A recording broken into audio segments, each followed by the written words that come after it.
مسلم لیگ نون حکومت اخر پخپل اومنلا چې د عمران خان د حکومت کارکردګي زمونږ نه خوا عمران خان زمونږ نه حکومت کولو عمران خان زمونږ نه د ملک چلول دي اخر د مسلم لیگ نون حکومت د عمران خان مخالفینو د دې خبرې اعتراف پخپل کړی دی چې عمران خان پاکستان چرته پرېخي او موږ دا غي نه هم پاکستان نور شاته راوسته دي په 2022 نه پس موږ په هر شوبه کې ناکام شوي یو د عمران خان مخالفینو پخپل د دې خبرې اعتراف کړی دی عمران خان ملک چرته پرېخو د ترقۍ رفتار سو ډپارټمنټس په کم پوزیشن کې عمران خان ملک ته څومره فائدہ ورکړي وا او اوس د ادارو سره کارکردګي د پاغه باندې تفصیلا خبره کوو دا سروې چې کومه تاسو سره په دې ویډیو کې کم فګر د شریکوم نو دا سروې دا فګر نه زده خپل ځان او مونږ چرته یو صحافي ویلي دی بلکې دا د حکومت چې کم وزیر خزانه دی هغه دا فګر پیش کړی دی حکومت په یو شوبه کې هم ځان کامیاب کړي نه دی حکومت صرف د دې خبره داوا کوي چې موږ معیشت بهتري طرف ته راوسته دي خو معیشت بهتري طرف ته راغلي خو هغه هم د خپل دوري حکومت سره کمپیر کوي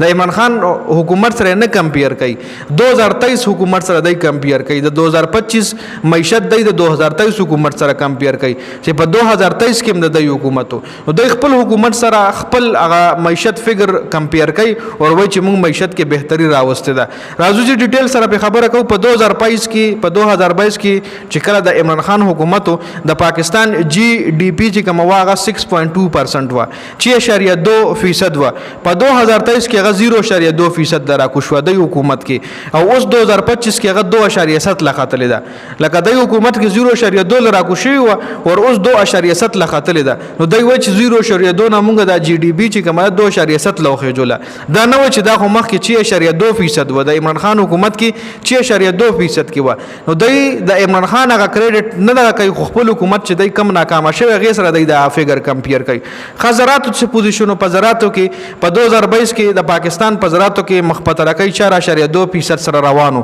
په 2023 کې هغه 2.2% لرا کو شو د دوی په حکومت کې او روز 2025 کې هغه 0.6% لنور هم تباکو د زراتو د پنجاب زمینداران چې کوم دیغه انتهایی دی حکومت نه پریشان دي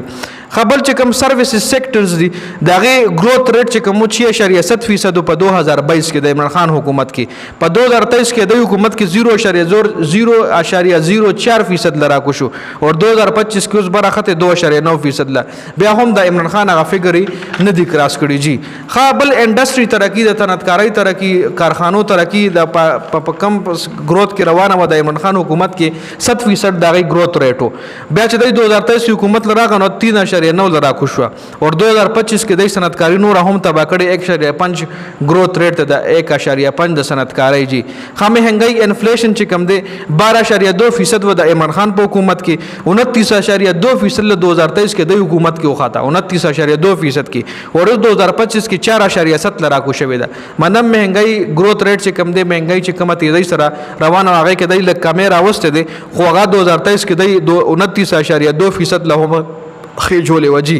بل زراعت پاکستان د لپاره یو اهم رول لري ځکه پاکستان یو زرعي ملک دی پاکستان چې کوم دی په زراعتو باندې را کابو دی کچري دا زراعت ملک پاکستان زرعي ملک نه ویل کسنګ چې دوبۍ او سعودي ده چې هغه ټماټر پیاز بادرنګ د سبزی چې کوم دی هم د انډیا او پاکستان نه ایکسپورټ کوي نو کچري دا پاکستان هم دغه رنګي وي او د زمیندارۍ دا حل وي نو بیا موږ هم ټماټر د نورو ملکونو راغواړو بیا باغ ټماټر موږ له 100 روپۍ کیلو ویلېږي هغه موږ ما تاسو چې نشو کوله پاکستان کې ګوره غنی شو جوار شو کپاس شو اور غنم شو په دې کې 13% کمې راغله دی په فصلونو کې لکه مخکې به زمیندارانو چې څومره فصلونه د غنمو د جوار او د کپاسو کارل نو کې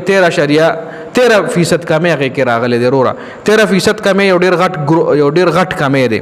خپل غنم پیداوارو کې 29 लाख ټن کمې راغله دی لکه غنم پیداوارو کې 29 लाख ټن کمې راغله دی مطلب زمینداران چې کوم دي د حکومت نه سخت پریشان دي او عمران خان خپل حکومت پورې پاکستان کې څومره قرضه و په پاکستان باندې د عمران خان حکومت پورې د عمران خان حکومت پورې په پاکستان 43 ارب قرضه وجي 43 ارب او روز د مسلم لیگ نون حکومت کې 2025 کې په پاکستان باندې 75 ارب قرضه ده جی نو دا مکمل فګر زو نو تاسو فیصله وکړئ چې ملک چا خراب کو او کم طرف له بوتلو نو کمنټ تاسو لازمي